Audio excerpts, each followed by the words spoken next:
Inisheetiivota godinicha keessatti milkaa'aa jiran keessaa inisheetiivii Ruuziis isa tokkodha. Godina Buunoo Beddelleetti bara kana lafa hektaara 1,100 fi 14,000 ol irratti ruuzii misoomsuudhaaf hojjetamaa jira. Qonnaan bultoonni aanaa Gachiis kanaan dura ruuzii karaa aadaa qofaan misoomsaa akka turan himuun yeroo ammaa kana garuu lafa xiqqoorraa bu'aa guddaa waan argataniif bu'aa caalmaaf kilaasteraan ruuzii misoomsaa jiraachuu dubbatu. Kanaan dura maluma aadaatti namoonni tokko tokko facaasan garuu inisheetiivii mootummaan nu kakaasee yeroo ammaa tanaa kana akka kilaasteraatti itti fufnee jirra jechuudha. Akkaanaa isaaniitti misooma ruuzii bal'inaan misoomaa jiraachuu kan himan itti gaafatamaa waajjira qonnaa aanaa Gachii obbo Geetinaa Tasaffaa caalmaatti qonnaan bultoota fayyadamaa taasisuuf hojjetamaa jiraachuus eeran. Oomisha bara kanaa karoora qabanneerraa kan waliigalaa kan nuti eegnu naannoo hektaara 700 oliitti kuntaala 700 oltiyyuu argama jennee qabannee jirra.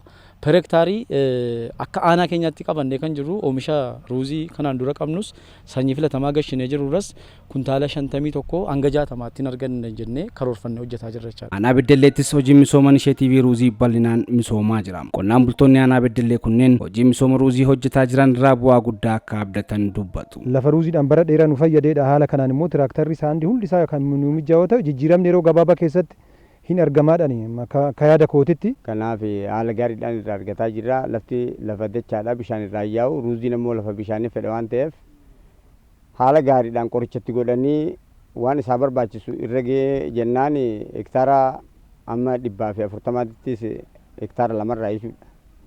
Galchuun ni danda'ama. Bulchaan aanaa Beddellee obbo Ajibuu Mokonnin gama isaaniitiin misoomni ruuzii aanaa isaanii keessatti hojjetamaa akka ture himuun bara kana immoo caalmaatti qonnaan bultoota fayyadamaa taasisuuf hojjetamaa jira jedhan. Hojii kanaan kan wal qabatu muuxannoo waggoottan darban irraa arganneen bu'aan ruuzii irraa argamuu fi naannoo qilleensi isaa iddoo kanatti bu'aa gaarii waan agarsiisee jiruuf qonnaan bulaan kun keenya ogeeyyii qonnaa aanaa irra jiranuu fi hojjetaa misoomaa sadarkaa gandaa jira jiru qindaa'anii inisheetiivii ruuzii kana irratti bal'inaan hojjetamaa jira jechuudha. Aanaalee godinichaa mara keessatti ruuziin lafa hektaara 1,100 fi 14,000 irratti misoomaa jiraachuu kan himan itti gaafatamaa waajjira qonnaa godina Buunoo Beddellee obbo Geetaawun Guuttataati. Ruuzii akka godina keenyaatti hektaara 1,114 qonnee aanaalee qabnu 9 keessatti qonnee oomisha kuntaala miliyoona 5 ol arganna jenneetu kan karoorfannee hojjechaa jirru. Hojiin misooma ruuzii akkuma misooma qamadii xiyyeeffannoo guddaan kennamee hojjetamaa jiraachuu kan himan bulchaa godina Buunoo Beddellee obbo Amaan Danuu hojii makaanaayizeeshiniifis xiyyeeffannoon kennamaa jiraachuu eeran. Keessumaa lafa hektaara tokko irraa xiqqate kuntaala 50 ol argama.